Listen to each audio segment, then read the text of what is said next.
عليكم ورحمة الله وبركاته. بسم الله. بسم الله.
Someone to think Igboho nítorí kí wọ́n lè jẹun ọ̀kan lọ́mọ Ṣakiru ọmọ bàbá lágége parí Ìsìlámù ní òdodo ló ń wí fáyé. ọ̀kan lọ́mọ Ṣakiru Ọlọ́run mọ̀ bàbá parí Ìsìlámù ní òdodo ló ń wí fáyé. Fakhruna Izzuna Fakhruna Izzuna our pride. Our pride, Marakizo, Okaloma Shakiru, Alisa Shakiru, Alamba, Bahari Silamuni, Ododo, we fire, Okaloma Shakiru, Alamba, Bahari Silamuni, Ododo, we fire, Sharu Lamach, Ayati. Sharukun lamaj ayatirdi labadi lalau minandari Okaloma Shakiru Ọlọ́run bàbá parí Ìsìlámù ní òdodo wí fáyé. March 19 Sani ọjọ́ ìbí rẹ̀ March 19 Sani ọjọ́ ìbí rẹ̀ títí ayé.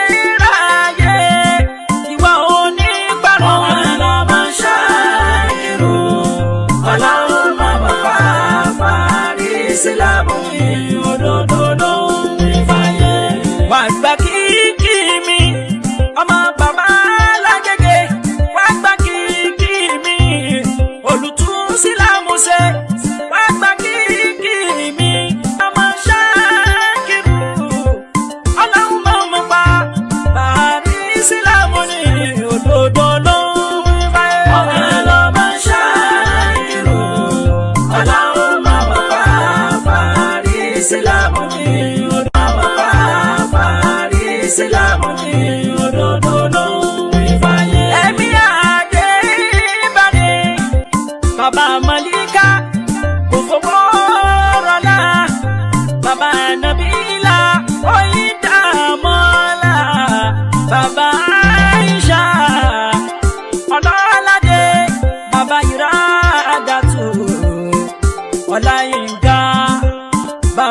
Koyum òkìkí ọlá Adébádé mi o Adébádé mi èmi Adébádé mi ìgbà ọdún kọjá bí ọdún kan ọlọmọ ṣáàkìrò Ọlọ́run má bàbá fàárí sílámù mi òdodo ló ń wí fáyé wọ́n gbá kíkì Adébádé ọ̀kan lọ́mọ ọwọ́ ló kún wọ́n lù bá bọ̀ Adébádé ọ̀kan lọ́mọ kò fowó rọ̀lá Adébádé ọ̀kan lọ́mọ bàbá Nàbílà Oyíndàmọ́lá Adébádé ọ̀kan lọ́mọ bàbá Aisha Ọlọ́ládé Adébádé ọ̀kan lọ́mọ bàbá Ìrádá Ọláyínká Adébádé ọ̀kan lọ́mọ bàbá Koyum òkìkí ọlá Adébádé ọ̀kan lọ́mọ ọmọ tí ma MC Olúọmọ Adébádé ọ̀kan lọ́mọ ẹ̀mí ànílù Amẹ́ríkà Adébádé ọ̀kan lọ́mọ Adébádé ọ̀kan lọ́mọ Adébádé ọ̀kan lọ́mọ wá gba kíkì ti tèmi Adébádé ọ̀kan lọ́mọ Tani ìyọ̀tí Adébádé ọ̀kan lọ́mọ Adébádé ọ̀kan lọ́mọ Adébádé ọ̀kan lọ́mọ ṣáírùkùn àlìjìẹ̀lì kórèdè. أعوذ بالله من الشيطان الرجيم بسم الله الرحمن الرحيم الحمد لله رب العالمين الرحمن الرحيم مالك يوم الدين مالك يوم الدين إياك نعبد وإياك نستعين اهدنا صراط المستقيم صراط الذين أنعمت عليهم غير المغضوب عليهم ولا الضالين اللهم صل على سيدنا محمد وعلى آل سيدنا محمد كما صليت على سيدنا إبراهيم وعلى آل سيدنا إبراهيم وبارك على سيدنا محمد وعلى آل سيدنا محمد كما باركت على سيدنا إبراهيم وعلى آل سيدنا إبراهيم في العالمين إنك حميد مجيد نجني إلهي من كل كيد عدوي ومن كل شار أبيب ومن كل شار الزمان نجني إلهي من كل كيد عدوي ومن كل شار أبيبي ومن كل شار الزمان نجني إلهي من كل كيد عدوي ومن كل شار أبيبي ومن كل شار الزمان الحمد لله الحمد لله الحمد لله رب العالمين السلام عليكم ورحمة الله وبركاته وعليكم السلام ورحمة الله وبركاته. Yeah, quick one. Today is on the 26th of October 2026. Quick one. Gbogbo àná láti rí tọ́pìkì tí mo kọ sójú fóònù mi. Gbogbo àná la dẹ̀ mọ̀ ohun tó ń ṣẹlẹ̀ lọ́wọ́ báyìí nípa ọ̀rọ̀ ta lọ́lọ́run èyí tí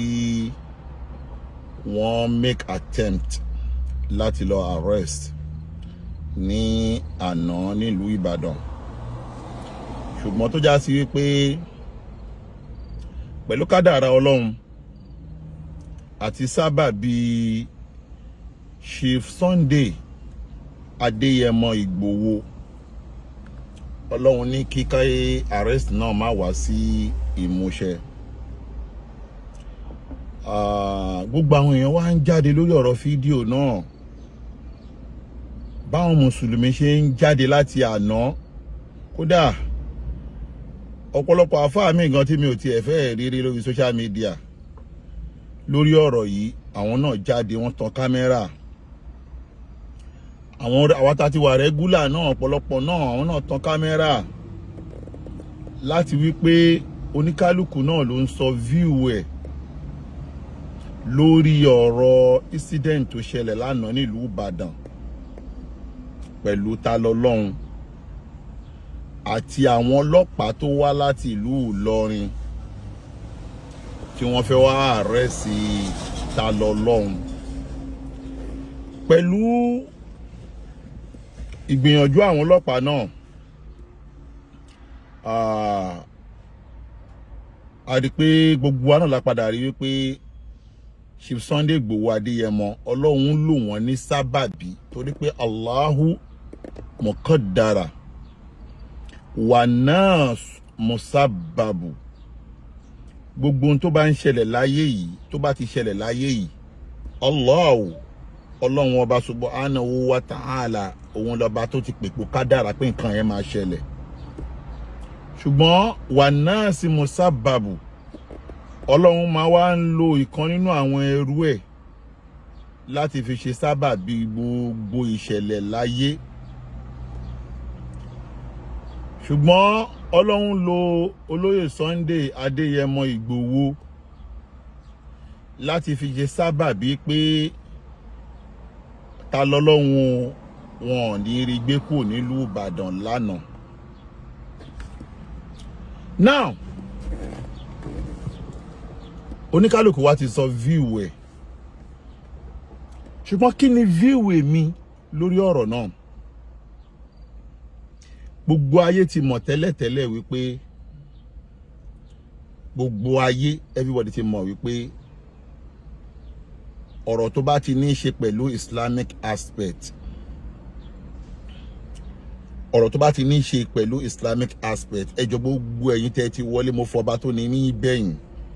ẹ bá mi share program yìí gan, torí pé lẹ́nìí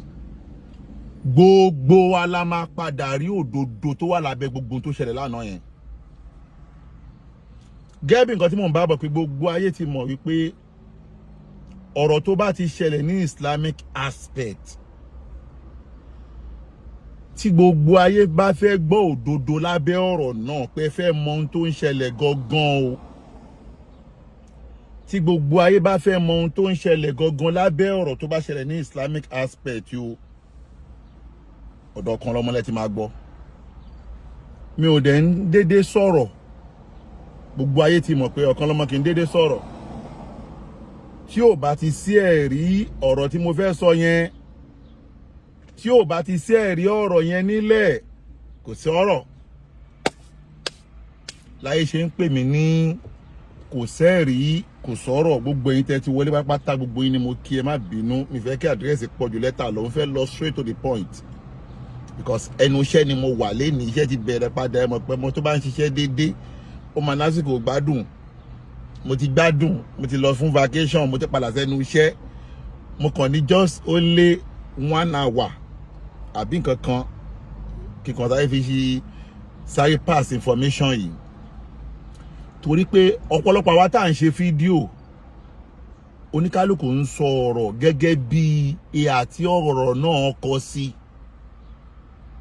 Oníkálùkù dẹ̀ ń sọ̀rọ̀ pẹ̀lú tí gbogbo wa jọ rí lórí social media la jẹ́ ń sọ̀rọ̀ lé lórí o. Ṣùgbọ́n máa ń sọ kíní kan pé behind the scene, ṣẹ́ni tó ń ṣẹlẹ̀ behind the scene, behind the camera is more than what is going on camera. Ẹ lọ bèrè lọ́wọ́ gbogbo àwọn tó ń shoot fíìmù láyé, behind the scene, behind the camera, ó ju ohun tó ń ṣẹlẹ̀ nínú camera lọ. So that èmi wá fẹ́ gbé yín débẹ̀ behind the scene, behind the scene, behind the camera, what is going on yesterday issue on Ibadan lórí ọ̀rọ̀ Talọlọ́run. Gẹ́gẹ́ bí nǹkan tí mo sọ, tí ò bá ti sí ẹ̀rí, mi ò ní wá sọ ọ̀rọ̀. It's not compulsory kí n sọ̀rọ̀, kí n dá sí gbogbo ọ̀rọ̀. It's not compulsory. but ọ̀rọ̀ tí mo bá ní ẹ̀rí ẹ̀ lọ́wọ́ ọ̀rọ̀ tí n bá ní ẹ̀rí ẹ̀ lọ́wọ́ tó dẹ̀ jiná tó dá mi lójú fúnra ọ̀rọ̀ yẹn ló máa wá fúnra rẹ̀ pé kí n sọ òun tó lọ jẹ́ pé ọ̀rọ̀ tí mo fẹ́ sọ lénìí part 1 lénìí máa sọ part 2 níjọ́ Friday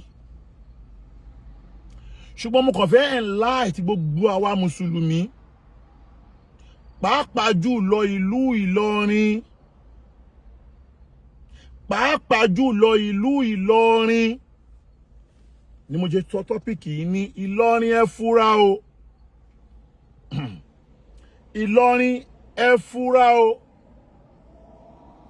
torí pé àwọn kan ti gbàbọ̀dè fún Ìlọrin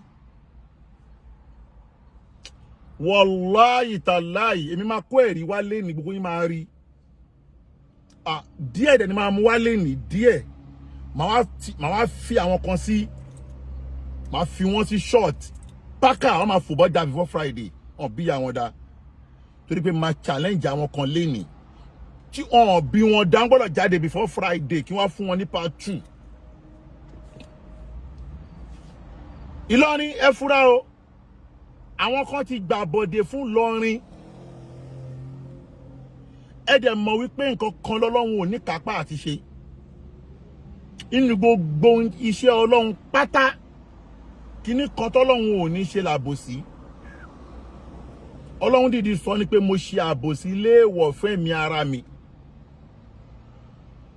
mo dẹ̀ ṣe àbòsí léèwọ̀ láàrin ara wa wàláwó kánà káfíìr wàláwó kánà mushrikun wàláwó kánà zọ́ọ̀lìm bó ti lè hùn kẹ́ni yẹn ṣe rí Ọlọ́run ní òun ò ní gbà kẹ́ ṣe àbòsí lórí ẹnikẹ́ni wàláwó kánà káfíìr kódà kó jẹ́ kèfèrí Ọlọ́run ní òun ò ní ṣe àbòsí fún Ọlọ́run ò kì í dá ẹjọ́ pẹ̀lú ojú o Ọlọ́run ò dẹ̀ kì í dá ẹjọ́ pẹ̀lú ọ̀rọ̀ ẹnu Ọlọ́run mọ ohun tó ń bẹ nínú gbáàyà kó wà wá òun dẹ̀ ló mọ ohun tó pamọ́ òun ló mọ ohun tó wà ní gbangba àwọn tó lọ arrest ta lọ lọ́hun yìí lánàá mo sọ síwájú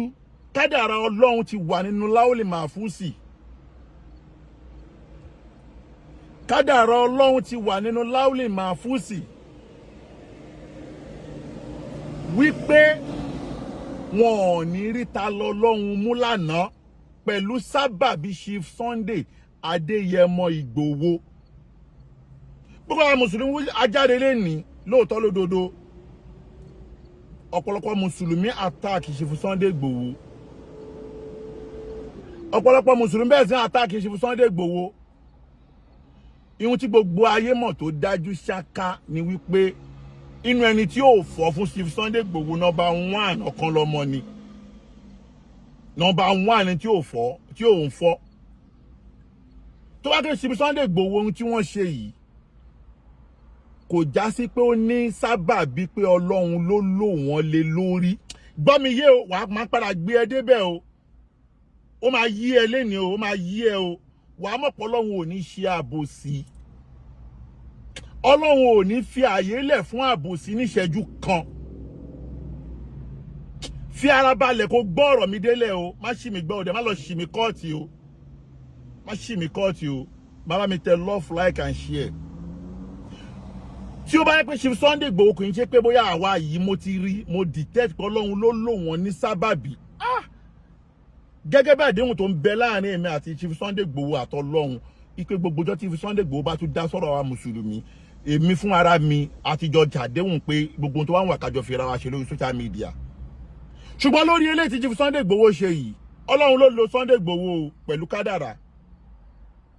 Ọlọ́run ló lo Chief Sunday Igboho pẹ̀lú kádàrà torí pé Ọlọ́run náà ò ní ṣe àbòsí ṣé tí rí ta lọ́lọ́run àbọ̀ wá bá lọ́rọ̀ ta lọ́lọ́run mi ò ní ta lọ́lọ́run ṣe eré o mi ò ní ta lọ́lọ́run ṣe eré Azeez mi ì ní ó ṣe eré mi ì ní ó ṣe eré kẹ̀dẹ̀ rí ohun tí Azeez ń ṣe fún Ọlọ́run àti fún ànábì àti fún Islam èmi máa bá sòótọ́ ọ̀rọ̀ lénìí tó bá hùn kó gbọ́ bó bá hùn kó má gbọ́ ṣùgbọ́n àwọn tó fẹ́ mú ta lọ lọ́hùn gangan fúnra ara ẹ̀ àwọn tó fẹ́ mú ta lọ lọ́hùn àwọn ta ló fẹ́ mú ta lọ lọ́hùn torí pé àwọn kan ń dàrú wọ́n ń dàpọ̀ àwọn kan ń lérò pé àwọn Ìlọrin wàhálà yìí ti pọ̀ ju gbogbo ìgbàgbọ́ àwọn èèyàn lòmíì ni pé àwọn ògo Ìlọrin ló fẹ́ mú ta lọ lọ́hùn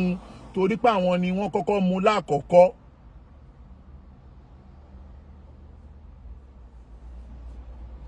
Torí pé àwọn ló kọ́kọ́ mú lákọ̀ọ́kọ́. Ṣùgbọ́n lásìkò yìí ògo Ìlọrin kọ́ ló fẹ́ mú ta lọ lọ́hùn o. Ògo Ìlọrin kọ́ ló fẹ́ mú ta lọ lọ́hùn.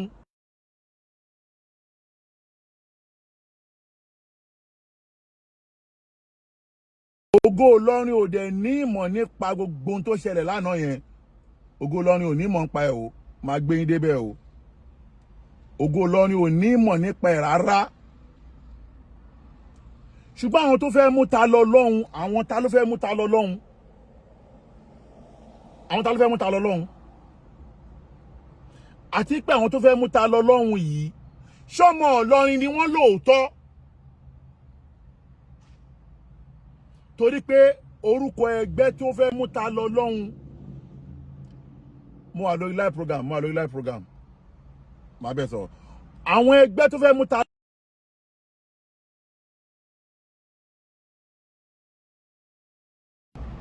Molika, pick this call. I'm live program. Don't call the number anymore. Don't call the number again. Pick this one or can call me over there. Call me over here. Ṣé àwọn tó wá fẹ́ mú ta lọ lọ́hùn ṣọ́mọ Ìlọrin ni wọ́n lóòótọ́. Torí pé orúkọ ẹgbẹ́ tó fẹ́ mú ta lọ lọ́hùn. Orúkọ ẹgbẹ́ tó fẹ́ mú ta lọ lọ́hùn. Wọ́n lọ mọ́ Ìlọrin. Wọ́n wá ń pè ní Ìlọrin Heritage. Wọ́n ń pè ní Ìlọrin Heritage. Wọ́n wá lọ mọ́ Ìlọrin. Ṣùgbọ́n àwọn ẹgbẹ́ yìí kí ni sábàbí àwọn ẹgbẹ́ yìí lórí ohun tí wọ́n ń ṣe? Ìyẹn lèmi fẹ́ wá já àwọn èèyàn sí. Ibẹ̀ ni Ìlọrin ti máa wá fura. Gbogbo wa la mọ̀ pé ẹgbẹ́ tó dìde ipa àwọn fẹ́ máa kọ̀yà fún ìlú Ìlọrin fún gbogbo ẹni tó bá ń bú Ìlọrin. Ẹgbẹ́ tó dìde tó ń sọ̀pọ́ọ̀tì Ìlọrin òun lògo Ìlọrin.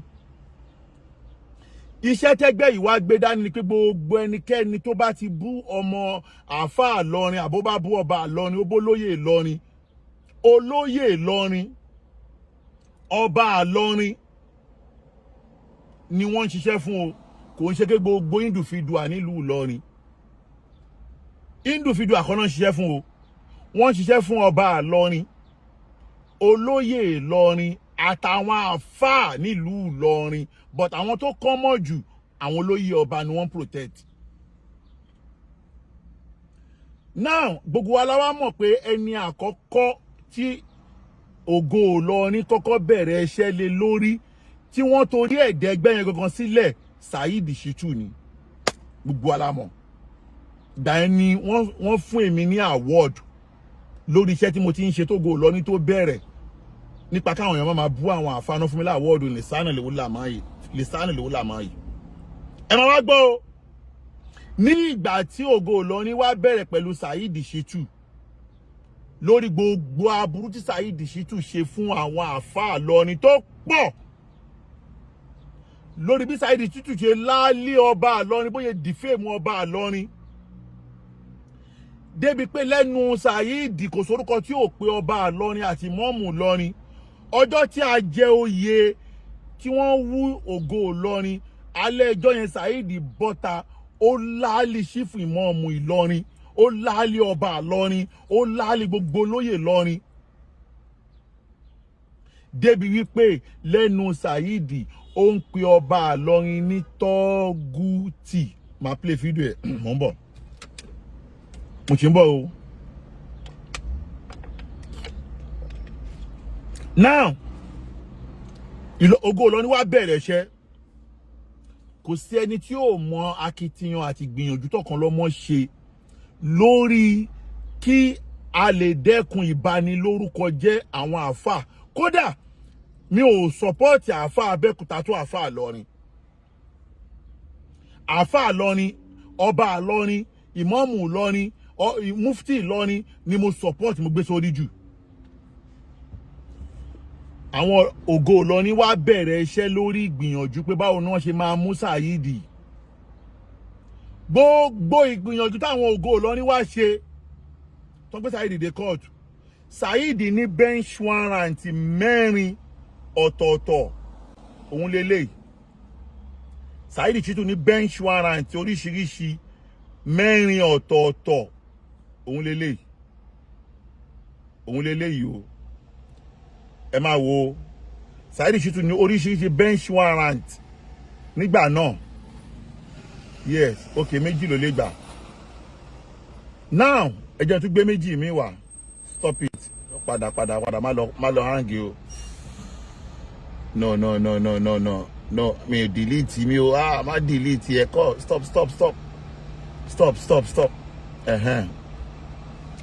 So Saheed ní bench warrant oríṣiríṣi 4. Méjì rẹ̀ níbẹ̀. Another méjì mi tún lélẹ́yìí. Another one tún lélẹ́yìí. So that gbogbo bench warrant Saheed Shittu wá níyì. Ipe kí wọ́n lè gbé Saheed Shittu. Gbogbo gbìyànjú kí wọ́n lè gbé Saheed Shittu 4 ni. But mo gbé méjì yòókù wá later. Now, kí mo fẹ́ lò ńbẹ̀ ni pé gbogbo bench warrant Saheed Shittu wá níyì. Ilé ẹjọ́ ló ní kó lọ gbé o. Ilé ẹjọ́ ló ní kó lọ gbé wá o. Gbogbo bí àwọn ògo Ìlọrin ṣe wá try effort wọn láti gbé Saheed. Àwọn kan wá dìde pé wọn ò ní rí mú Saheed mú. Tani number 1 tó náà ní mú Saheed oní Yusuf Adépọ̀jù. US Imam òun ni chief team officer pẹ̀lú Yusuf Adépọ̀jù lákàdìp. Bákan náà Alifulani Ọlárewájú wọn náà ní rí Saheed mú. Àti Saki gbogbo group wọn bẹ̀rẹ̀ dúró pé wọn ní mú Saheed. Wọ́n wá ń fún Saheed ní bàbá support gbogbo ọ̀ṣẹ́ ní Saheed mú. Wọ́n wá tún ní bàbá nígbẹ̀jọ́. Wọ́n ní bàbá nígbẹ̀jọ́, wọ́n ní bàbá olówó tó náwó fún wọn pé wọ́n gbọ́dọ̀. Ipe bench warrant yẹn o, wọ́n gbọ́dọ̀ fi mú Saheed. Àwọn tó wá dúró pé wọ́n ní mú Saheed yìí. Àwọn gangan náà wá lọ kóra wọn jọ. Ìdí tí wọ́n sọ pé iṣẹ́ tí wọ́n lọ ṣe nìbàdàn Ọlọ́run lo Sunday Igboho láti fi tako wọn nìyẹn o. Àwọn tó wá kóra wọn jọ yìí pé wọn ò ní mú Saheed, àwọn ló wá lọ team up náà wá ń pera wọn ní Ìlọrin Emirate. Àwọn tó lọ kóra wọn jọ ìtọ́ ní wọn ní mú Saheed, àwọn náà wá lọ pera wọn ní Ìlọrin Emirate láti fẹ́ fi tako ògo Ìlọrin. Ẹ máa wá wo IS àbòsí tí wọ́n wá ṣe. Ẹ máa wá wo IS àbòsí tí wọ́n wá ṣe. Àwọn tí wọ́n wá kóra wọn jọ yìí, tí wọ́n pera wọn ní Ìlọrin Emirate yìí, gbogbo ọmọ Ìlọrin tó wà láàrin wọn ò tó 10 nínú WhatsApp group wọn. Mo ti ní gbogbo ṣáàtì WhatsApp group wọn lọ́wọ́. Saheed Shittu ó wà nínú WhatsApp group yẹn. Yusufu ó wà ní WhatsApp group yẹn. Wọ́n ṣọmọ Ìlọrin o. Saheed Shittu òun ni team leader nínú group yẹn. Saheed Shittu ló wá ń control group yẹn. The first assignment tó wá kọ́kọ́ ṣe nínú group yẹn, wọ́n dá group yẹn lẹ̀ lọ́dún yìí. Ọdún yìí wọ́n dá group yẹn lẹ̀ o. Ọdún yìí January ọdún yìí wọ́n dá group yẹn lẹ̀ o. No, Ìlọrin Emirate, no, Ìlọrin Emirate kan àbí kí wọ́n pè. No, ń bọ̀ ẹ jẹ́ kí n wò náà, kò ṣe Ìlọrin Emirate, sorry. Ìlọrin kí náà pè náà o.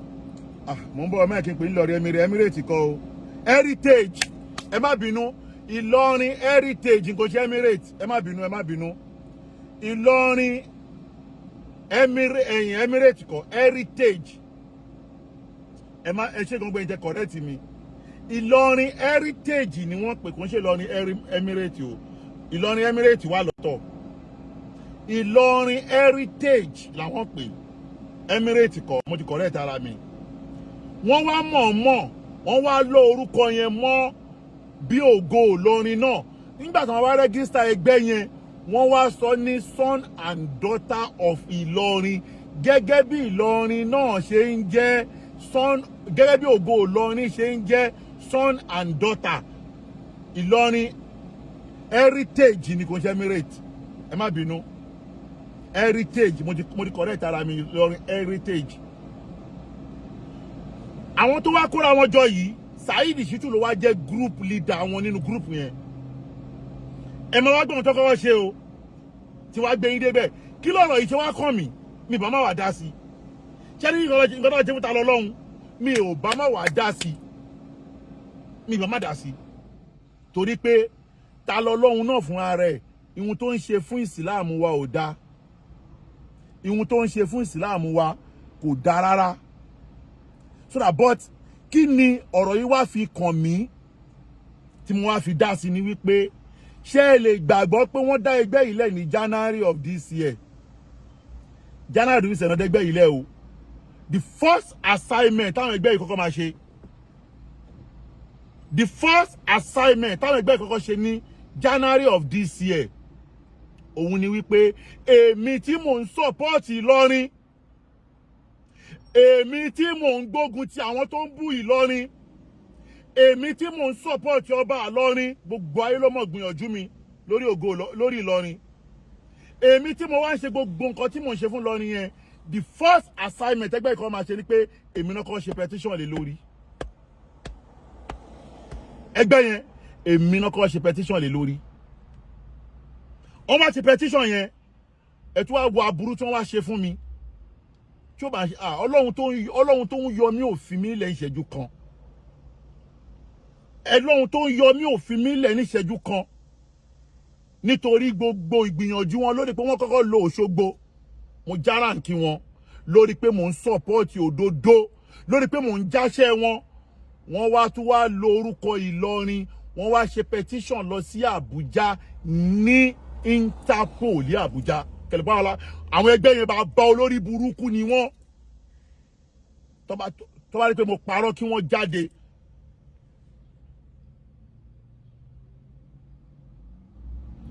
kọ́ bá ní mo parọ́ kí wọ́n jáde wọ́n ṣe petition lọ sí Àbújá wọ́n wá lọ ṣe lọ sí Interpol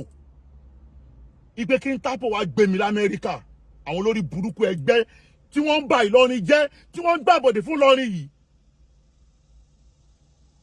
wọ́n wá gbé lọ sí Interpol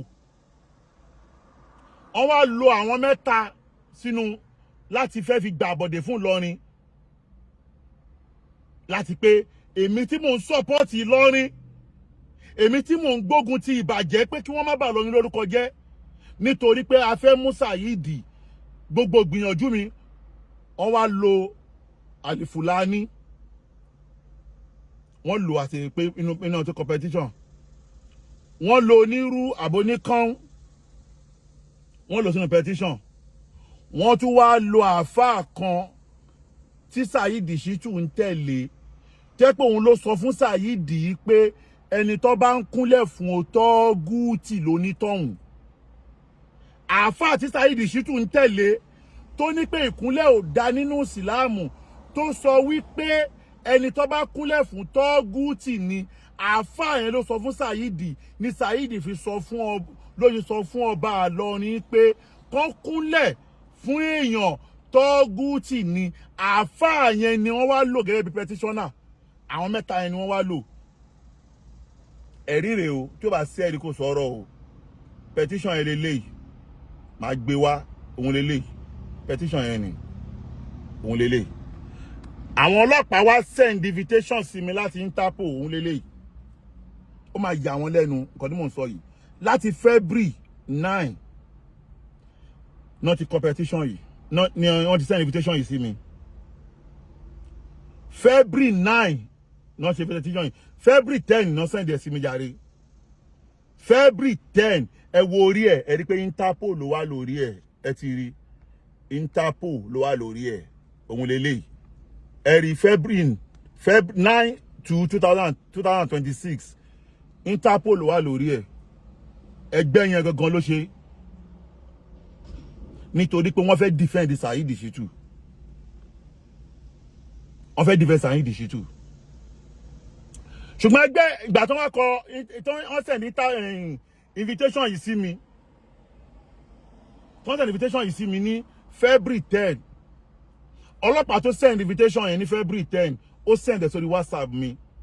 immediately tó send ẹ̀ mo dá lóhùn ọlọ́pàá yẹn lẹ́sẹ̀kẹsẹ̀ lórí WhatsApp mi èmi ò ní rí invitation ọlọ́pàá kí n má rànà ẹ̀ Ọlọ́run má jẹ́ nobody above the law èmi ò ní bá ọlọ́pàá Nàìjíríà ṣagídí torí mo mọ̀ pé ìkà ló máa rojọ́ ìkà kan ló máa dá ẹjọ́ ìkà ló máa ro ẹjọ́ ìkà kan ló máa dá ẹjọ́ kódà tẹ́ bá rí invitation yẹn kódà àdírẹ́sì mi l'Amẹ́ríkà ni wọ́n fi sí jẹ́ torí ṣe pé àdírẹ́sì mi gan l'Amẹ́ríkà ni wọ́n fi sí àdírẹ́sì mi l'Amẹ́ríkà ni wọ́n fi sí ìkà ló máa rojọ́ ìkà kan ló máa dá bí mo ṣe rí gbàgbé àdírẹ́sì mi kọ́ máa bọ̀ wá bá mi l'àdírẹ́sì mi l'Amẹ́ríkà náà èmi dúró tán bí mo ṣe rí invitation yẹn mo dá ọlọ́pàá yẹn lóhùn lẹ́sẹ̀kẹsẹ̀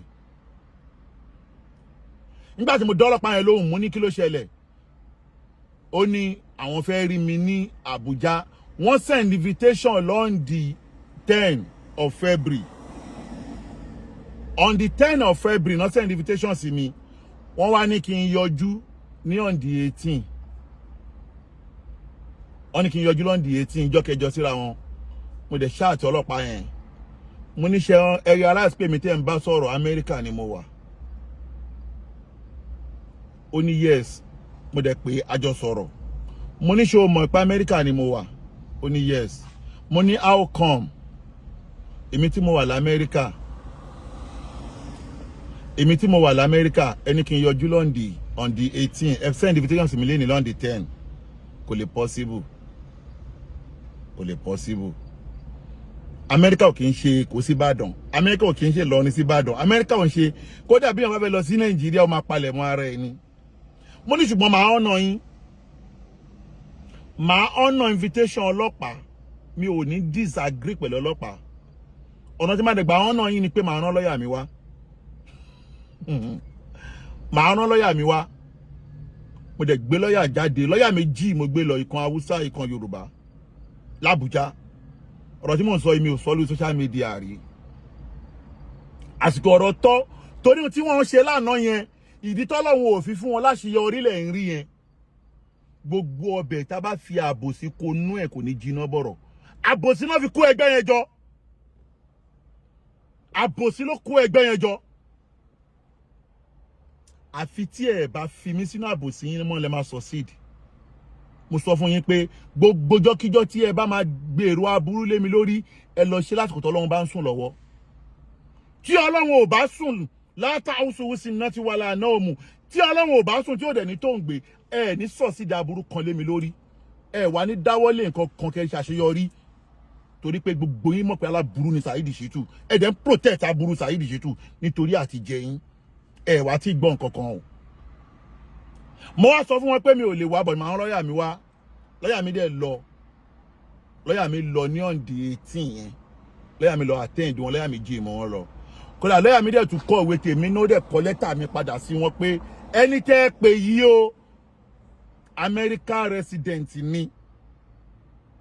America ló ń gbé àsìkò tẹ́ ẹni kó wá yẹn o kò lè convenient fún láti wá so that tẹ́ bá ní ìdí ẹ o àsìkò tẹ́ sọ fún yẹn kò lè work so that now báwo mo wá ṣe mọ̀ pógo Ìlọrin heritage ló kọ́ mo padà wá gbá rìsáàṣì mi mo sọ fún yín pé ṣe ti rí Nàìjíríà yẹn government na pos èèyàn ní government ilé èèyàn ní government ilé èèyàn government of the people by the people of the people na people be government na government na people torí pé ọ̀n fẹ́ jẹ́ kí wọ́n mẹ́ni tó competition yẹn mo wá gbá research ẹ̀yin tèmi l'Abuja ó tún ti ṣe o ntí mo tún rí leléyìí o wọ́n tún ti ṣe báyìí wọ́n ní níbo ọ́fíìsì wo mo ní ọ́fíìsì báyìí ọ́fíìsì méjì náà lò l'Abuja wọ́n lo ọ́fíìsì Interpol wọ́n tún lo ọ́fíìsì míì ibẹ̀ náà lo Fúlàní sí a ní ẹni sọ̀sídìí àfi tí bá ṣe aburú fún yín lókù àfi tí gbogbo yín ò bá mọ̀ pé aburú Saheed Shittu ṣe àfi tí mi ò bá defend Fúlàní Ọlárewájú lórí social media yìí àfi tí mi ò bá torí Fúlàní wá attack mi l'Amẹ́ríkà ní gbogbo yín máa sọ̀sídìí lé mi lórí ọba tó ní mi ò ní fi mí lẹ́yìn ìṣẹ́jú kan àfi tí bá da nǹkan mi papọ̀ rẹ̀ lọ́lọ́run yẹn ẹ̀yin tèmi ó tún ti ṣe o wọ́n tún ṣe báyìí wọ́n ní Tani ọ́fíìsì wo mo ní ọ́fíìsì báyìí ọ̀kan náà máa wọrí a máa dífá fún a máa gọ́ọ̀gù ẹ lọ wo wá fún mi nígbà tó máa wo wá fún mi báyìí wọ́n gbé petition yẹn wá jáde ni ibẹ̀ ni mo ti mọ̀ pé Ìlọrin heritage ni wọ́n fi competition yẹn lọ sí Abuja wọ́n wá parọ́ pé àwọn ń gbèjà àwọn bàbá àwọn ń gbèjà ìlú àwọn ọ̀kọ̀lọ́mọ ń bù ìlú àwọn ṣé àfáà tó sọ fún Saheed kó máa bú ọba Ìlọrin tí ò bá lù ṣe òun ni àfáà ìlú yín àfáà tó sọ fún Saheed kó máa bú ọba Ìlọrin tó ní kúnlẹ̀ ò da nínú ìsìláàmù tí Saheed torí ẹ̀ sọ ohun tó tó yìí sí ọba Ìlọrin àfáà tí mo ń sọ yìí títí di ìsìn ẹ̀ nílò àfáà nínú palace torí kò fẹ́ kúnlẹ̀ fún ọba Ìlọrin torí àfáà yẹn ò fẹ́ kúnlẹ̀ fún kíni kò fẹ́ kúnlẹ̀ fún ọba Ìlọrin làfáà yẹn ò ṣe ń lọ palace bó ṣe fi ìmọ̀ọ̀mù jẹ tó bó ṣe ṣe gbogbo ẹ̀ nílọrin tó ẹ lè rí àfáà yẹn kó wá sí palace mo mọ̀ ń fẹ́ dárúkọ ẹ̀ ní o àfáà tó ní kí Saheed sọ ohun tó tó yìí sí ọba Ìlọrin nítorí ìkúnlẹ̀ ẹ gbọ́ bísímìláì. ọba Ìlọrin kan bọ̀ tí mò ń ṣó fún yín ní tí mo yìí fi ń wọ̀n yín pé ẹ wo bó ṣe ń kí ọba Ìlọrin mo rí pé ẹ̀yin ọmọ kéwù ẹ rí pé ọba Ìlọrin ẹ̀yin àfẹ́yẹ̀ tí sọ̀rọ̀ lórí ẹ̀ o ẹ bó ṣe ń kí ọba Ìlọrin wá lajú ẹ̀ wá wòrán wà báyìí wò ó bá yẹn ń kọ́ba ọba ń kí ẹ ṣé eléyìí bá Ìsìlámù mú mọ́ yìí ń bọ̀ wá rí dáadáa sí ẹni bọ́ ẹ̀ lábá sọ̀rọ̀ ẹ o kò sẹ́ dáa ní sọ̀rọ̀ ẹ yà wò bàbá yẹn arúgbó káì òbóye sùjúd ó wò ó mọ̀ ń bọ̀ jẹ́ ń dẹ́pọ̀ àsẹ́yìn kó bá lè rí irú kéèyàn tó báyìí ọba Ìlọrin wà láìtọ̀ gúùtì ní òòṣà ní bó ṣe wà yẹn ọba Ìlọrin wà láìtọ̀ gúùtì ní òòṣà ní bó ṣe wà yẹn ọba Ìlọrin wà láìtọ̀ gúùtì ní òòṣà ní bó ṣe wà yẹn bó ṣe bẹ̀rẹ̀ tó ń kí ló dé èèyàn ò gbọ́dọ̀ gbàdọ̀ olórí burúkú yẹn ló máa ń gbarú ìjọba lẹ́yìn báyìí olórí burúkú yẹn ló máa ń gbarú ìjọba lẹ́yìn báyìí olórí burúkú yẹn ló máa ń gbarú ìjọba lẹ́yìn báyìí wallahi èèyàn ò gbọ́dọ̀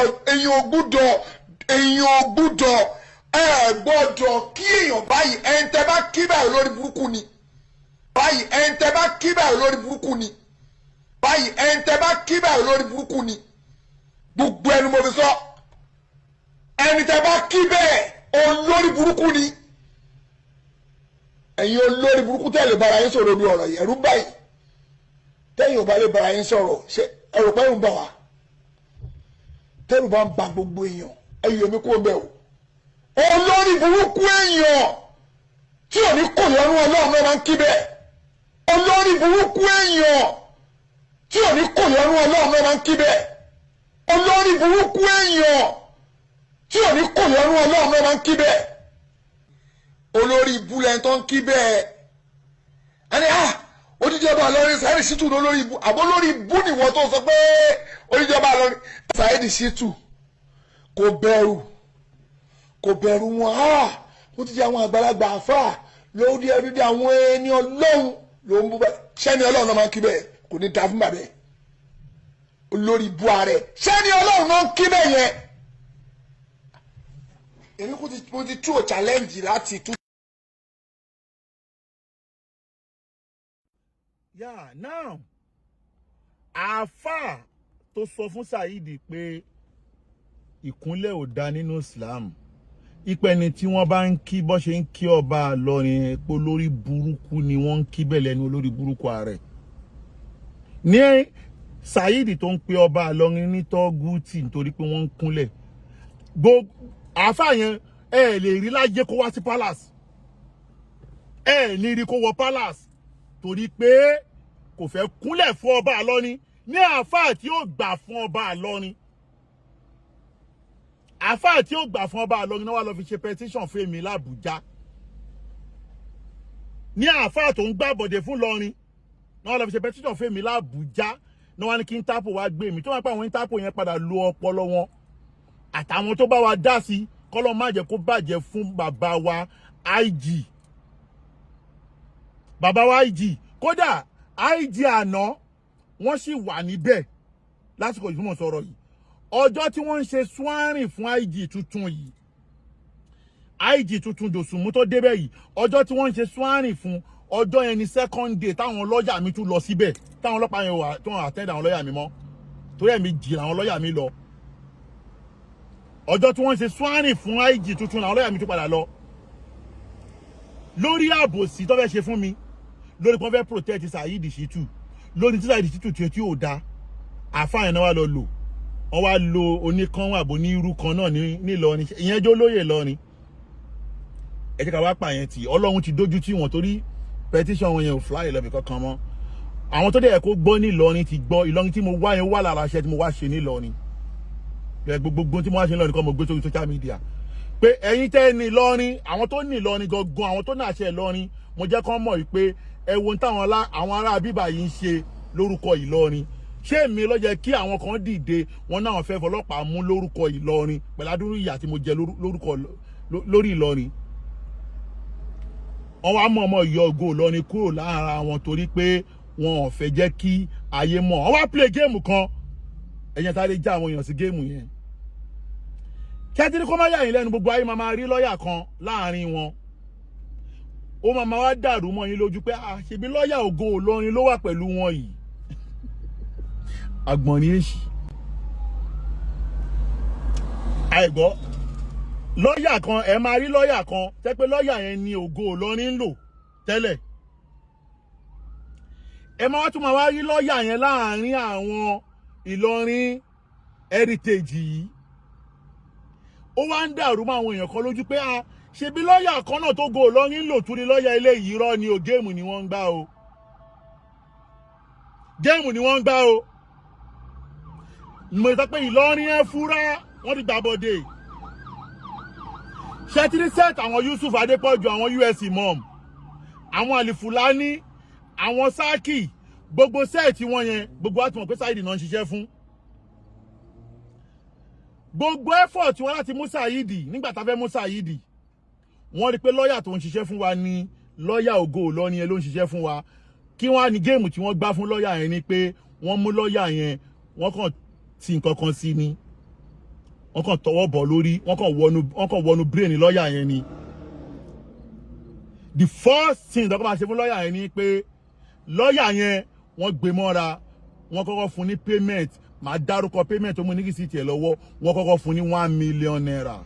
mo ní rìsíìtì ẹ̀ lọ́wọ́ alimi adìyẹ ọmọ kò wé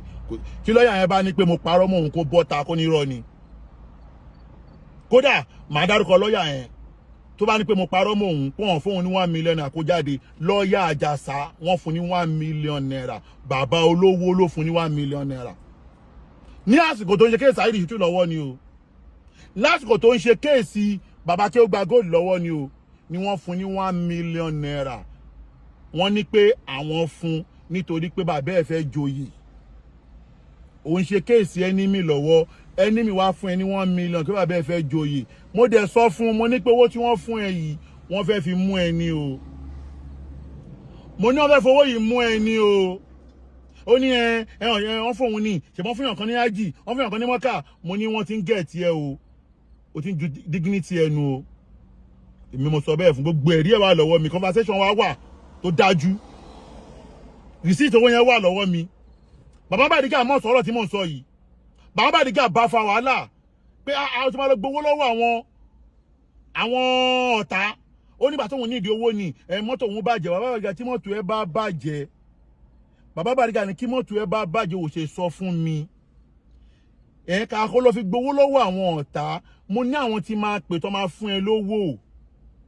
ó ní wà pé promise òun múṣẹ́ èèyàn kan náà promise òun ní mọ́tò múṣẹ́ kíní kan bàbá Bariga dà ṣé mọ́tò ẹ bàjẹ́ èló ló fẹ́ ná sí mọ́tò ẹ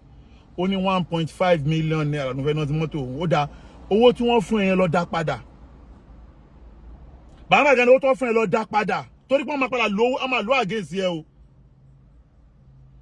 lọ dá padà bàbá Bariga dẹ̀ pé ẹnìkan inú àwọn tó súnmọ́ bàbá Bariga ipe lọ́ọ̀yà wa yìí ó ní problem mo dẹ̀ ti lò yín pé ẹ bá mi gbéṣẹ́ fún tẹ́lẹ̀ bàbá Bariga ló nǹkan gbéṣẹ́ fún bàbá Bariga wa pé nìyẹn pé ó ní problem o ẹ bá mi ràn lọ́wọ́ ẹni kí ni kan ṣe fún bàbá ní mọ́tò ẹ̀ ní problem ẹni ẹ̀ dẹ̀ fún ní 1.5 million naira mo tún ní rìsíìtì yẹn náà lọ́wọ́ tẹ̀lé lọ́wọ́ ni wọ́n ti Gbabode fún yín o tẹ̀lé àwa dákẹ́ bá akọ̀ bùkẹ́ lọ́wọ́ àkàn wò báyìí bàbá wọn tún fún lọ́ọ̀yà yẹn ní 1.5 million kó lọ́ọ́ fi ṣe mọ́tò ẹ̀ tòun ti bẹ́ẹ̀ kò dá 1 million àkọ́kọ́ yẹn padà o kò dá 1 million àkọ́kọ́ yẹn padà àmọ́ ńgbà tó máa wá yá tá wá rí pé kò dá 1 million yẹn padà ńgbà tí kéèsì bàbá kéwù gba góòdì tó wá rí pé wọ́n ti ẹ́ńtà ẹ̀ tó wá rí pé wọ́n fẹ́ da kéèsì bàbá kéwù gba góòdì yẹn rú mọ́ wa lọ́wọ́ pẹ̀lú ìyàgbọ́n kan nígbà yẹn nílọrin débi pé lọ́ọ̀yà ló ń sọ fún àwa wípé kí bàbá kéwù gba góòdì lọ withdraw kéèsì ẹ o torí pé CJ kan ti fẹ́ dá sí o CJ kan ti fẹ́ dá sí o lọ́ọ̀yà ló wá ń sọ fún wa pé àwa lọ withdraw kéèsì wa láìjẹ́ pé lọ́ọ̀yà yẹn dẹ̀ ṣe nǹkan kan ó ṣe nǹkan tó against the law nílọrin nípa kéèsì bàbá kéwù gba gold tẹ́pẹ́ tó bá tó àsìkò máa padà tó bá ní pé mo parọ́ mọ́ òun máa padà ó against the law ó against the profession náà nípa kéèsì bàbá kéwù gba gold tó ṣe tó against the profession náà tẹ́pẹ́ tí ó bá ní pé mo parọ́ mọ́ òun máa sọ gbogbo ayé dẹ̀mọ̀ ó máa ọ̀dẹ̀ mọ̀ certificate lọ́wọ́ ẹ̀ ìwọ̀n tí lọ́ọ̀yà yẹn ṣe tó against the law but mi ní débẹ̀ yẹn lẹ́nu kókó jáde kó ní mo parọ́ mọ́ òun kó ní mo parọ́ mọ́ òun now nígbà tó wá di pé àwa sọ pé n tó ń ṣe yìí o tún ní káwa kálọ̀ withdraw kéèsì gbàgbà bàbá kéwù gba góòdì kó dé bá kéèsì yẹn mọ́ wọn lọ́wọ́ ó dé bàjẹ́ mọ́ wọn lọ́wọ́ bàbá kéwù gba góòdì wọn ní choice wọn lọ withdraw kéèsì yẹn lẹ́yìn ìgbà yẹn kéèsì tó ń bẹ̀ mi ṣe personally kéèsì tó ń bá mi ṣe personally tí ò jọ mọ́ ọ̀rọ̀ mídíà tí ó pé ọ̀rọ̀ property mi ni ó náà wọn ò bá mi ṣe mọ́ ó dẹ̀ gbé kéèsì mi yẹn jùlẹ̀ alábàá musa mo dẹ̀ pa kéèsì mi lọ́wọ́ ẹ̀ mo dẹ̀ padà gbé fún ọmọ àfáà wa tí mo ní trust nínú ẹ̀ mo lọ gbé fún ọmọ bàbá wa ọmọ àfáà wa ní inú àwọn àfáà wa ní mọ́ríkàs mo dẹ̀ lọ gbé kéèsì yẹn fún àwọn mo mọ̀ pé àwọn wọn ò ní dà mí torí pé bàbá wa tí wọ́n jẹ́ amúgbálẹ́gbẹ̀ẹ́ mùdírù mọ́ríkàs ló bí ọmọ yẹn mi fẹ́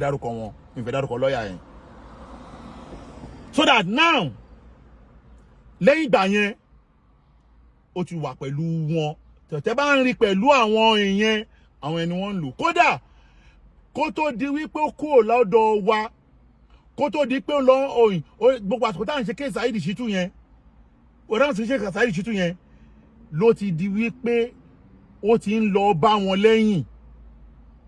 èmi ò ní kí wọn má bẹ̀rẹ̀ tó bá ń ṣe o ẹ̀dẹ̀kẹ́ mi sọ́nsìn mi sọmọ́rọ̀ pé owó tí wọ́n fún owó bribe ni o but wọ́n fún 1 million naira wípé torí bàbá wọ́n ní torí bàbá ẹ̀ fẹ́ joyè mi ò ní fi allegation tí ò ń ṣe tìyàn kan yan o ṣùgbọ́n ọ̀tá bá fi lè fúnyàn ní owó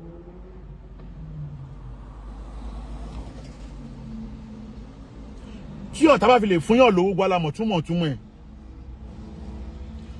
ó ti wá lọ ń bá wọn ṣe gbogbo àsìkò yẹn mo wá rí àwọn kankan tí mo wá pèsè àkíyèsí pé what's the meaning of this kó tó di pé a condemn ra pátápátá mo ní what's the meaning of this ìwọ tó ń ṣiṣẹ́ fún Ògo Ìlọrin dẹ̀ fẹ́ mú Saheed gbogbo ayé dẹ̀ mọ̀ pé bàbá owó mago àti Yusufu ní backbone Saheed ìwọ wá fẹ́ ṣe nǹkan nínú ọgbà nínú school ẹ ẹni tó wá fi ṣe chief of guest òun wá di bàbá owó mago mo ní fọ́tò ẹ̀ lọ́wọ́ o mi ní gbé fọ́tò yẹn wá ń sẹ́yìn ni o bàbá owó mago ló wá fi ṣe chief of guest ó wá tún invite àwọn Yusufu Photo gbogbo wà lọ́wọ́ mi ni gbé wálé ni o. Now gbogbo gbà tá bá fẹ́ mú Saheed yẹn gbogbo effort pé kàn mú Saheed kò sí Saheed máa rí information máa jáde. Ṣé lè believe pé àwọn ọlọ́pàá tí wọ́n lọ ṣiṣẹ́ ta lọ́lọ́run lánàá yìí tó lọ ṣiṣẹ́ ta lọ́lọ́run tí wọ́n gbìyànjú láti mú ta lọ́lọ́run yìí tí wọ́n ń ja gídígbò yìí ẹni tó lead wọn lọ èèyàn dáadáa ni o ṣùgbọ́n òun náà ni ó lead tíìmù gbàgbà tá fẹ́ mú Saheed kí ló tí wọ́n rí Saheed ṣìtúmù kí ló tí wọ́n rí Saheed ṣìtúmù ó túmọ̀ sí wípé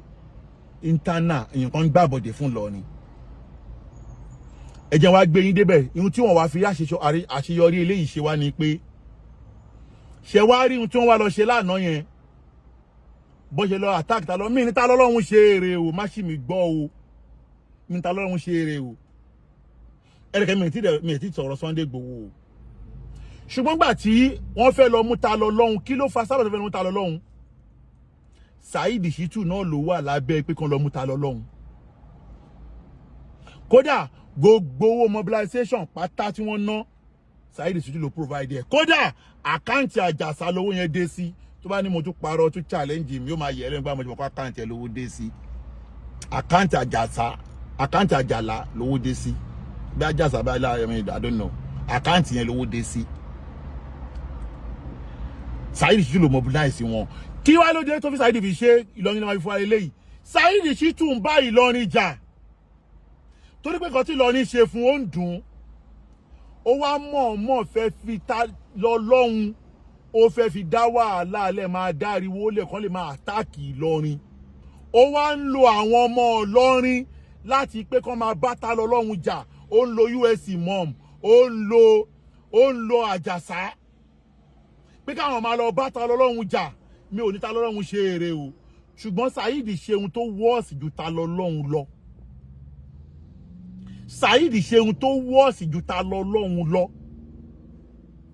torí pé inú tí Saheed ṣe tó wọ́ọ̀sì láyé òun ni pé àáfàá àgbà fúnlẹ̀ Yorùbá fún gbogbo ilẹ̀ Yorùbá Sheikh Adamu Saheed lanu sọ pé Sheikh Adamu ló ba ìsìláàmù ilẹ̀ Yorùbá jẹ́ ẹ gbọ́ lẹ́nu Saheed Shittu ẹ gbọ́ ẹ dákun torí tọ́ Ọlọ́run ẹ gbọ́ bismillah. ṣé wàá dámọ̀ wàá ru ẹjọ́ Ádámọ̀ ṣé wàá dámọ̀ kí ni mo ti yọ ṣé ń kó mẹ́ra tẹ́ni fún tí mo gbọ́ yìí ó yẹ ṣé ń mọ̀ lọ́dọ̀ tèmi o Ádámọ̀ wàá ru ẹjọ́ wájú Ọlọ́run fún tó ṣe sórí tó ṣe wàá ru ẹjọ́ ìwà Ádámọ̀ lọ́nà òun wàá ru ẹjọ́. eléyìí kọ́ mo ń bọ̀ àbọ̀ abáṣì nìyẹn òun lè eléyìí ẹgbọ́ eléyìí ẹ̀sìn jẹ́ bàbá ẹ̀ ibi tó ba ìsìlámù jẹ́ dé sẹ́rí ẹ̀yin tẹ́ máa ń sọ pé ẹ̀ bàbá Ádámọ̀ ló bá ìsìlámù jẹ́ òun ló bá ìsìlámù ilẹ̀ Yorùbá jẹ́ Ádámọ̀ òun ló bá ìsìlámù ilẹ̀ Yorùbá jẹ́ lọ́wọ́ lọ́mọ ẹ̀ ń tú ẹ̀ sọdúndún ẹ̀yin àfáàsù náà ẹ̀ lòdòdó mọ́lẹ̀ bàbá Ádámọ̀ gangan ló bá ìsìlámù ilẹ̀ Yorùbá jẹ́ òun mọ́ sọ́yẹ̀ òun gangan ló bá ìsìlámù ilẹ̀ Yorùbá ó tún gbogbo ó dá ìsìlámù rú ni wàláì ẹ máa ń jòdodo èyàn ṣe máa kọ tí mà pé àlìjáàbù òun rè òun ló kọ wèrè tó kọ rè ẹ wá gbọ́ lẹ́nu ọmọ ẹ wá ń kó ti bàbá ẹ àwọn èèyàn tó fẹ́ ṣe ìsìlámù bàbá ẹ nínú ọkọ̀ sọ̀rọ̀ bẹ́ẹ̀ ẹgbẹ́ òṣì tí bàbá ń wí òun lọ́mọ ń kà jáde ẹ gbọ́ lẹ́nu ọmọ. ìwádìí ìbìlìbì náà yé ká fi kìnnà òbójú. lẹ́yìn sàmìntà àlímì ìsìlám. sàmìntà àlímì ìsìlám. ẹ wo bó ṣe múra sí bá ń túnkà bẹ́ẹ̀ pé bàbá ẹ̀ dá wáyé ni bàbá òfò tó bí wọn wèrè bẹ́ẹ̀ pé bàbá ẹ̀ dá wáyé ni ẹ bó ṣe múra sí ó wá múra sí ẹgbẹ́ òṣì tó yẹ. olùwádìí ìbìlìbì kìnnà èèbò ojú báyìí. lẹ́yìn sàmìntà àlímì ìsìlám. now torí àsìkò ó kódà ó tún ṣe tọ́pìkì ẹ̀ lọ́tọ̀ báyìí pé Sheikh Adamu ló ba ìsìláàmù ilẹ̀ Yorùbá jẹ́ ẹ wo tọ́pìkì yìí gbogbo ayé ẹ wo tọ́pìkì yìí ẹ dákun ẹ gbọ́ tọ́pìkì bàbá Adamu Lágége ló ba ìsìláàmù ilẹ̀ Yorùbá jẹ́ pẹ̀lú adúrú wàhálà Sheikh Adamu inú ìsìláàmù ẹni tó wá ṣe gbogbo aburú tó tó yìí fún àfá Ìlọrin fún ọba Ìlọrin fún mufti Ìlọrin ó wá tún ń lo àwọn ọmọ Ìlọrin kan láti pé kí wọ́n tún máa wá lọ báyàn kan jà kan tí lè máa wá àtáàkì Ìlọrin ló fi já sí pé ihun tí ṣẹlẹ̀ lánàá yẹn ihun tó ṣẹlẹ̀ lánàá yẹn Saheed Shittu ló mobilize àwọn tí wọ́n lọ kódà ẹ̀rí tún leléyìí o ó lè jáde kó ní mo parọ́ o nígbà tó lóye Sunday Igboho débẹ̀ tó lóye Sunday Igboho lọ tọ́lọ́hún lò ní sábàbí ní tó pé sábàbí ní Sunday Igboho jẹ́ lánàá yẹn kádàrá Ọlọ́run ní pé òun ò ní sí lẹ́yìn alábòsí wà láwọ́ kánà káfíìr Ọlọ́run ní òun ò ní sí àbòsí torí pé àwọn tó fẹ́ mú èèyàn yìí alábòsí ni wọ́n tó jẹ́ kó já sí pé wo èmi ilé kọ́kọ́ ṣe competition against ẹ àwọn tó fẹ́ mú alábòsí ni wọ́n lọ́lọ́run ò ṣe kún wọn lọ́wọ́ ìjọ́ táwọn ògo lọ ní ṣe wọ́n ṣe rí mú ẹ wá lọ gbogbo ìgbésẹ̀ tí wọ́n ń gbé lórí mi pátá wọn lè succeed àni mo ti fi yín kọ́ lọ́hùn ẹ lọ gbégbèsè lẹ́yìn nígbà tó lọ́hùn bá ń sùn lọ́wọ́ sẹ̀ ẹ ní láṣeyọrí kankan tó lọ́hùn ò ní ṣe àbòsí tó dà lánàá ìgbà tí wọ́n débẹ̀ nígbà tó lóye Igboho débẹ̀ Saheed Shittu pé lóye Igboho lánàá tó bá ní mo parọ́ kó já mi Saheed Shittu ó pé lóye Igboho òun àti Fúlàní wọ́n dẹ̀ connect Yusuf náà síbẹ̀ àti US Imam wípé kí olóyè Igboho jẹ́ kí wọ́n gbé ta lọ lọ́hùn lọ ṣùgbọ́n olóyè Igboho ní irọ́ sẹ̀ mi ò ní gbà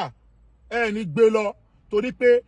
ihun tí wọ́n gan ṣe fún Ìlọrin jù yẹn lọ olóyè Igboho sọ jáde lẹ́nu ẹ̀ lánàá mo jẹ́ fi respect olóyè Igboho òṣàníẹ́ lóòótọ́ gbogbo àwọn tó bá sọ pé ìwé ẹkùn ò ní dúró wọ́n ń tanra wọn ni tó bá pẹ́ lóde eléyìí tó olóyè Igboho ṣe yìí o Ọlọ́run ló lógbòwò o tó Ọlọ́run ò ní ṣe àbòsí àwọn ò ní sí lẹ́yìn alábòsí àwọn ò ní bá wọn ṣe àbòsí now ìhun tó wá ṣe lánàá yẹn àbòsí tó wà lábẹ́ ọ̀rọ̀ yẹn tọ́lọ́run ò fi kún wọn lọ́wọ́ nìyẹn now commissioner of police wa ti sọ ní Ọ̀yọ́ state wípé gbogbo kéèsì ta lọ́lọ́run bá ní kan wá ṣe lọ́yọ̀ọ́ kí Ìlọrin rírè ti lọ ṣe nílọrin náà kọ́ lọ ṣe lọ́yọ̀ọ́ tó bá ní òótọ́ àní mi ń ta lọ́lọ́run ṣe ohun tó dáa o ṣùgbọ́n àwọn ẹ̀yin tẹ́ fẹ́ mú èèyàn ṣé ọ̀daràn lè mú olè ni ṣé ọ̀daràn lè mú olè mo sọ pé Ìlọrin Ẹfúnra wọ́n ti gbàbọ̀dé fún yín wọ́n ti gbàbọ̀dé fún ní Ìlọrin ẹgbẹ́ tó kóra wọn jọ kán pẹ́ra wọn ní Ìlọrin heritage Ìlọrin ẹgbẹ́ Saheed Shittu ni tó bá dé dàbí rọ ẹni kan screen recording gbogbo àwọn tó wà ní group yẹn tí ẹ bá bá Saheed àti Yusuf ń bẹ ṣé Saheed jọmọ Ìlọrin ni ṣé Yusuf jọmọ Ìlọrin ọ̀n wá rí ẹni kọ́kọ́ ṣe petition lé lórí wá jẹ́ èmi Alimi Àdìyọ ọmọkòwé ẹ̀rẹ̀ ẹgbẹ́ máa succeed ẹ̀ ní succeed tó fi já sí pé èyí tẹ́ ṣe yìí àbòsí lẹ ṣe Ọlọ́run ò dẹ̀ ní sí lẹ́yìn alábòsí bí yẹn ṣe jẹ́ nìyẹn now àṣìṣì ta lọ́lọ́run mo wá fẹ́ bẹ́ẹ̀ sòótọ́ ọ̀rọ̀ torí gbogbo ohun tó ń ṣe fún Islam ta lọ́lọ́run mo fẹ́ kó lọ mọ kíní kan dájú pé lóòótọ́ lódodo ẹni tí o kọ́ṣẹ́ lọ́dọ̀ ẹni Saheed torí gbogbo tí Saheed ṣe tún ṣe fún àwọn àfáà àlùwọ́ náà ń fẹ́ ṣe ṣùgbọ́n èèyàn kì í ṣe irú ẹ̀ kó náà ti bọ̀ tán rí ta lọ́lọ́run èèyàn ní ṣe irú ẹ̀ kó náà ti bọ̀ tán rí bákan náà gbogbo ẹni tó bá ń gbógun ti ẹ̀sìn ìjẹ́ mùsùlùmí ni ìjẹ́ kìrìsìtẹ́nì ni ìjẹ́ ẹlẹ́bọ ni gbogbo ẹni tí bá ti ń tako ẹ̀sìn kò ní ṣe rárá yàtọ̀ láfíà àbí gbogbo ẹni bá ń bú Ọlọ́run tí ẹlòmíì bá ń sìn lóòótọ́ Kùránì ti wá sọ fún wa pé a gbọ́dọ̀ bú Ọlọ́run yín torí pé ẹ̀yin náà máa bú Ọlọ́run wa ẹ̀ẹ́dẹ̀ mọ Ọlọ́run tiwa bó ṣe tó tabaníkà wò ẹni tó kọ́kọ́ bẹ̀rẹ̀ sí ní bú Ọlọ́run wọn náà ní Saheed Shittu òun ló lọ challenge Ọlọ́run wọn èmi ò ní bá wọn bú Ọlọ́run ọlọ́lọ́run ṣùgbọ́n mo fàṣìkò yìí rọ Azeez Ọlọ́run ló lo Ìgbòho fún ẹ o torí pé Ọlọ́run ò ní ṣe àbòsí wà láwọ́ káànà káfíọ̀ èèyàn bá jẹ́ kéfìrí Ọlọ́run ní sílẹ̀ lábòsí mo fàṣìkò yìí sọ fún ẹ ta lọ́lọ́run lẹ́yìn eléyìí tọ́lọ́run bá ti yọ ẹ lọ sọ agbéjẹmọ́wọ́ olóyè Chief Sunday Igboho máa pè ẹ́ ọ máa sọ ohun tó yẹ kó ṣe fún ẹ ihun tí wọ́n ní kó bá ihun tó olóyè Sunday Igboho bá ní kó ṣe òun ní kó ṣe èmi ò tí bá Sunday Igboho sọ̀rọ̀ ṣùgbọ́n Sunday Igboho ti bá àwọn tó jẹ́ tèmi sọ̀rọ̀ wọ́n dẹ̀ ti sọ solution ọ̀rọ̀ yẹn fún ẹ ṣùgbọ́n lórí ogun eléyìí mo fẹ́ kó lọ mọ̀ pé lẹ́yìn eléyìí lọ dẹ́kun ẹlẹ́ẹ̀kejì ń bẹ ta lọ́lọ́run má jẹ́ kó ti ẹnu ẹ jáde mọ́ láyé kó tún bá wọn bú ọba Ìlọrin ọba Ìlọrin ò ṣe ní àrífín o àti gbogbo ọba mùsùlùmí àti gbogbo àáfàá mùsùlùmí èèyàn kan ò ní bá wọn gbógun ti ilé Álímì wàláhì bí yẹn bá bí igba ọmọ kò ní rí rẹ́ẹ̀rì lérí wọn kalẹ̀ kò sí nǹkan tó ń dààmú Saheed Shittu báyìí sí ó gbógun ti ilé Álímì ni o ta lọ́lọ́run má bá wọn bú ọba Ìlọrin mọ́ láyé ẹ olóyè Sunday Igboho máa sọ ohun tó yẹ kó ṣe fún ẹ má bá wọn bú ọba Ìlọrin mọ́ fi eléyìí ṣe first and the last fi eléyìí ṣe first and the last tó bá a mọ̀ pé n tó ń wùn ẹ́ láti ṣe òun ni ẹ̀yìn ìṣẹ̀ṣe anybody will stop ẹ ihun tó ń wùn ẹ́ nìyẹn continue but don't never come to social media and insult Islam ta lọ́lọ́run mi ò ní gbà fún ẹ mi náà dẹ̀ ní support ẹ kó máa bú Islam wa o I'm a Muslim and I love my religions but mi ò ní torí ẹ̀ kí n bú ẹ̀sìn ẹlẹ́sìn èmi ò bá wọn bú ẹ̀sìn ẹlẹ́sìn so that lórí eléyìí ta lọ́lọ́run tọ́lọ́run bá kádàrà tó bá padà yọ ẹ́ tán lórí ọ̀rọ̀ yìí pátápátá tó bá padà yọ ẹ́ lórí eléyìí pátápátá má jẹ́ kí ẹlẹ́ẹ̀kẹta tó ṣẹlẹ̀ ẹ̀kíní ti ṣẹlẹ̀ ẹ̀kejì lélẹ́yìí má jẹ́ kí ẹ̀kẹta ṣẹlẹ̀ o bí tiẹ̀ ṣe jẹ́ nìyẹn. Chief Sunday Adéyẹmọ Ìgbòho Òòṣà Baba Dami,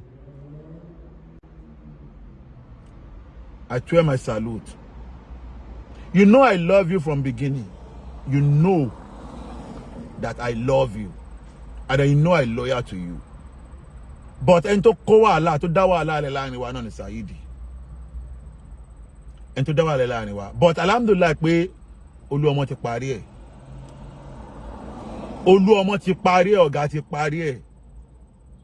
Ibi tẹ́ bá ti rí legacy. Ihun tó bá fi lè mú legacy ṣe èmi ni mo ṣe. Ihun tó fi lè mú Chief Sunday Igboho lọ síbi birthday ìyàwó MC Olúọmọ tẹ́ pàdé legacy ń bẹ. Ihun tí legacy ń ṣe ọ̀kan lọ́mọ ló ń ṣe one love. Kò sí jàmọ́ láàrin mi àti mo ti gba mo post mo àwọn òpònú gan tán sáré wá comment tó bá bú Sunday Igboho kinikan èmi àti Sunday Igboho tájọ dì sí ẹnìkan ò mọ̀ èmi àti Sunday Igboho ti jọ ń ṣe àlejà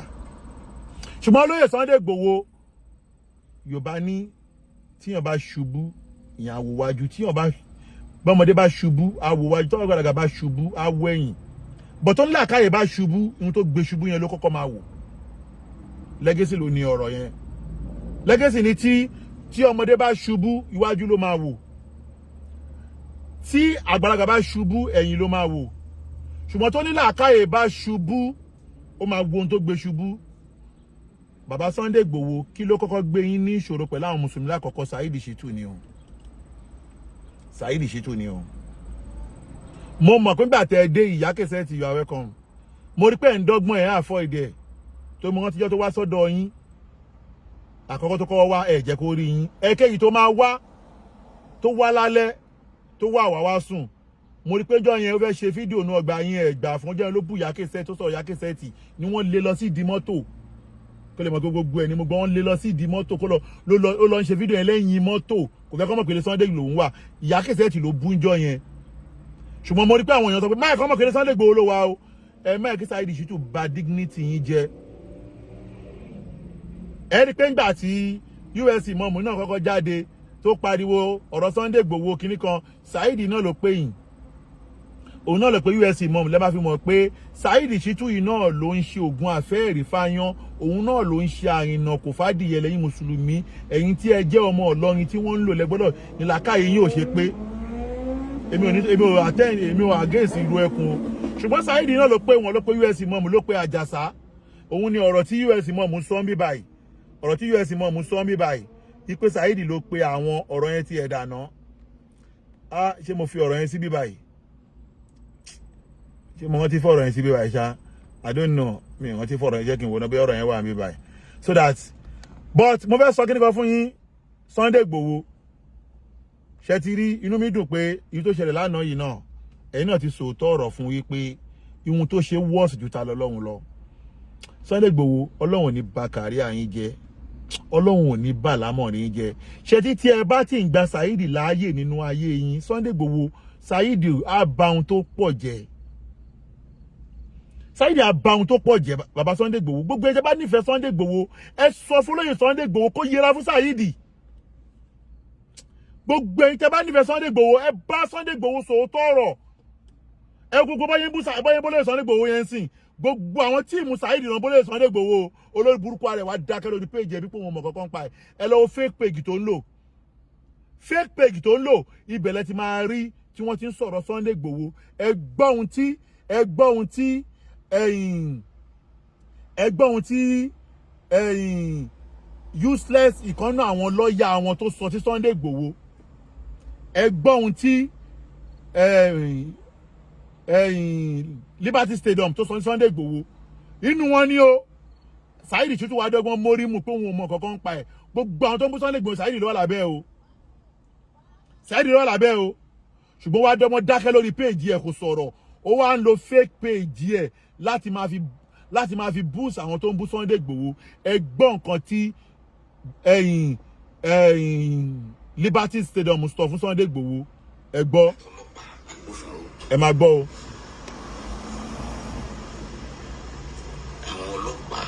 The officers of Nigerian police from Kwara State Police Command, they came to Ibadan. Wọ́n kò ṣe pé wọ́n wá Ìbàdàn láti wá ṣeré o. Order of court. Ẹni tó sọ pé order of court yìí o ẹ máa gbọ́ o. Oh sorry. Ẹ máa gbọ́ o.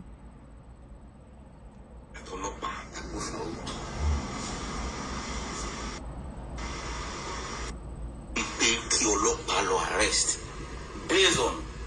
bench warrants. Àkọ́kọ́ mo kí gbogbo ojú tó ń wò mí.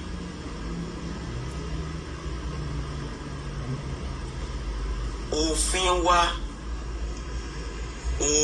wa kì í ṣe nǹkan tí a lè fi ráàrí rárá. Lórúkọ ẹ̀sìn, lórúkọ àṣà, lórúkọ òṣèlú. Òfin wa kì í ṣe nǹkan tí a lè fi ráàrí. Tí ilé ẹjọ́ bá pa àṣẹ, tí ilé ẹjọ́ bá issue bench warrant, kò sí commissioner of police tó ní agbára àti tako àti mọ́ jẹ́ kí àṣẹ yẹn kò dì mọ́. Ẹgbẹ́ àwọn tó sọ bí báyìí o. Ó ní tí ilé ẹjọ́ tó bá pàṣẹ tó bá fún yàn ní bench warrant, commissioner of police, governor, kódà ní president wọn ò ní àṣẹ wípé kí wọ́n máa mú ẹni yẹn. Ẹni tó dẹ̀ ń sọ̀rọ̀ yìí gangan ló dúró wípé kí wọ́n máa mú Saheed pẹ̀lú bench warrant yìí o. Bench warrant Saheed ní láti lọ nìyí. Ẹni tó ń sọ̀rọ̀ yìí ó ní ọ̀gbọ́dọ̀ mú Saheed o. Lára àwọn lọ́ọ̀yà akadìbù ni o. Ẹni tó ń sọ̀rọ̀ yìí ló ní ọ̀gbọ́dọ̀ mú Saheed o. Ó dẹ̀ mọ̀ wípé òfin tó ń bá fún yàn ní bench warrant wọ́n gbọ́dọ̀ mú onítọ̀hún tí ẹ lè pé bá alábòsí láwọn pípù yìí. Ẹ máa gbọ́ nǹkan tó ń sọ lọ. Ẹ máa gbọ́. Commissioner kò sí DIG kò sí IG tó lè tako, kódà president ní agbára ti tako. Ìyẹn tàbá ń sọ̀rọ̀ rule of law.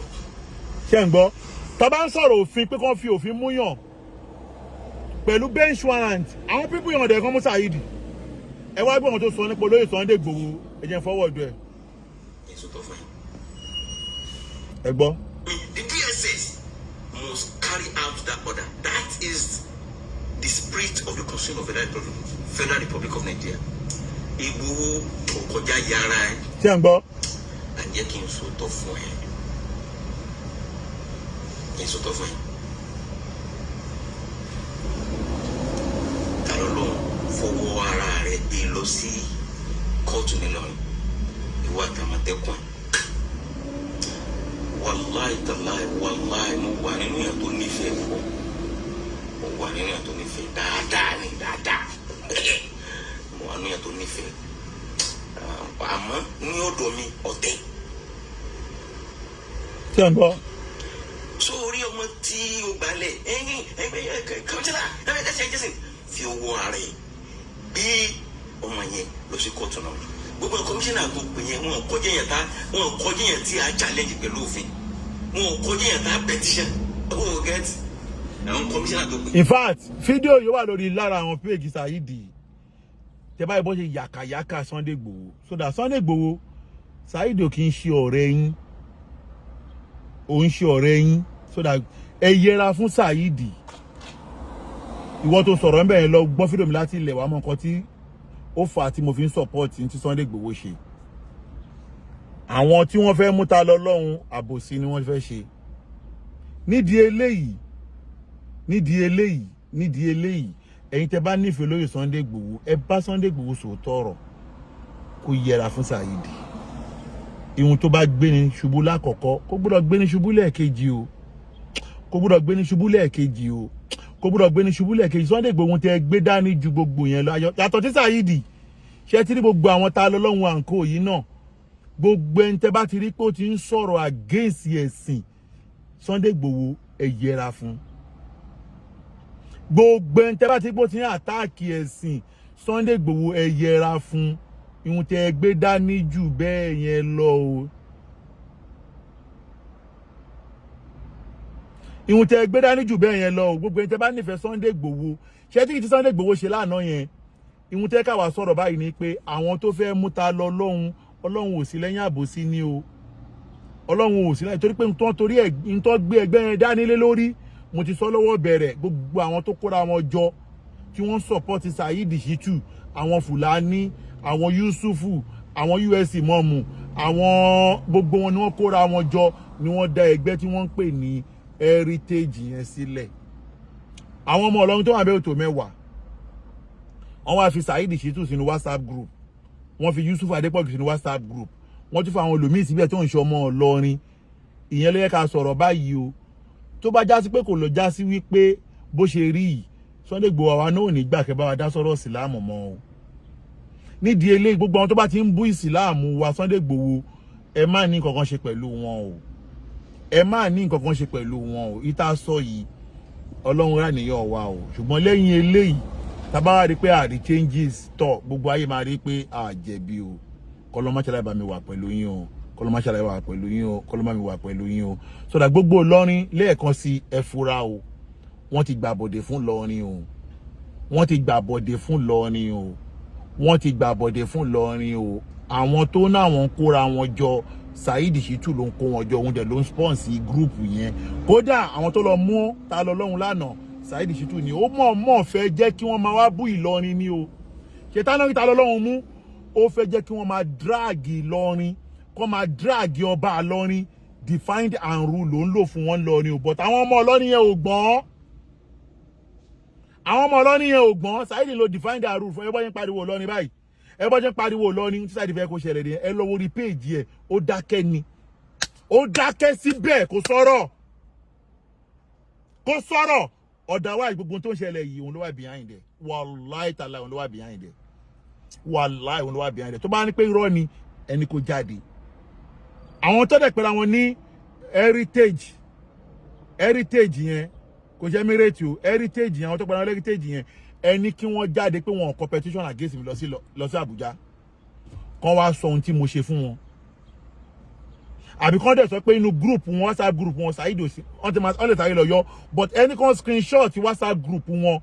kan screen recording yẹn láti bí ọ̀sẹ̀ mẹ́ta àbọ̀sẹ̀ méjì kan wọ ohun tó ń sọ̀rọ̀ lábẹ́ ẹ̀bẹ̀ káwọ́ yí ọmọ Ìlọrin tó wà ńbẹ̀ kan gbé sórí social media lẹ́bàá mọ̀ pé àbòsí náà torí ẹ̀ kó ra wọn jọ o. Ọlọ́run ò dẹ̀ ní sí lẹ́yìn alábòsí walau kana kafir aw walau kana mushrik Ọlọ́run ò ní sí lẹ́yìn alábòsí. Assalamu alaikum wa rahmatullahi wa barakatuh. Tó bá dijọ́ Friday ẹ máa gbọ́ part 2 ẹ jẹ́ kí wọ́n jáde. Salamu alaikum ó dàbọ̀.